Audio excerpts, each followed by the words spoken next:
ಹೆಣಗಳು ಸಿಗಲಿಲ್ಲ, ಸಿಕ್ಕು ಏನೋ ಆಯಿತು. ಕಡೆಗೆ ಅವರ ಮನಸ್ಸು ತೃಪ್ತಿ ಆಗಲಾರ್ದಕ್ಕೆ SIT ಅವ್ರದ್ರಿಲ್ಲ ನಿಮ್ಗೆ ಎನ್ಕ್ವೈರಿ ಮಾಡ್ತೀವಿ ಅಂತ ತೊಗೊಂಡು ಅವ್ರನ್ನ ಬಾಯಿ ಬಿಡಿಸಿದ್ರು. ಯಾರ ವಿರುದ್ಧ ತನಿಖೆ ಮಾಡಿ ಯಾರ ಇದರಿಂದ ಅದಲ್ಲ, ಇದಕ್ಕೆಲ್ಲ ಕಾರಣಕರ್ತರು ಯಾರಪ್ಪ ಇಲ್ಲಿ ಹೆಣಗಳು ಬೀಳೋದಕ್ಕೆ ಮತ್ತೆ ಅದಕ್ಕೊಂದು ಅವ್ರದ್ದಲ್ಲ, ಯಾರನ್ನ ಆರೋಪ ಮಾಡ್ತಾ ಇದ್ದಾರಲ್ಲ ಅವ್ರನ್ನ ಆರೋಪ ಮಾಡುವಂಥ ಕೆಲಸ ಎಲ್ಲ ಇವತ್ತು.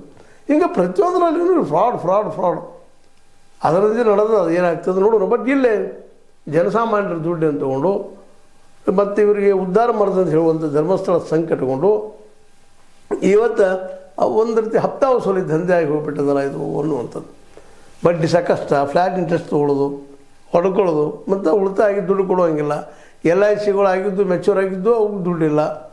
ಇದೆಲ್ಲ ವಿಚಾರ ಮಾಡಿದಾಗ ಇಲ್ಲಿ ಧರ್ಮಸ್ಥಳದ ಹೆಸರಲ್ಲೇ ಈ ಎಲ್ಲ ಫ್ರಾಡ್ ಕೆಲಸ ಮಾಡೋರಿಗೆ ಶಿಕ್ಷೆ ಯಾವಾಗ ಅಂತ ಅದು ಆಯಿತು. ಅದು ಬಿಟ್ಟು ತಿಮ್ರುಡಿ ಇದ್ದಾರೆ, ಅವ್ರು ಪಡೆದಾಡ್ತಾ ಇದ್ದಾರೆ ಪ್ರಾಮಾಣಿಕವಾಗಿ, ಏನು ಬರ್ತದೆ ರಿಸಲ್ಟ್. ಬಟ್ ಇದಕ್ಕೆ ಉತ್ತರ ಯಾರ?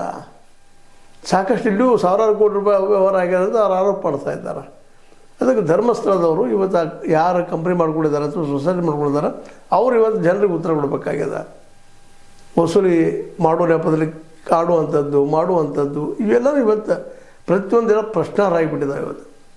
ಅದಕ್ಕಾಗಿ ಈ ದಿಶೆಯಲ್ಲೇ ತನಿಖೆ ಆಗೋದು ಭಾಳ ಮಹತ್ವದ ಇವತ್ತು.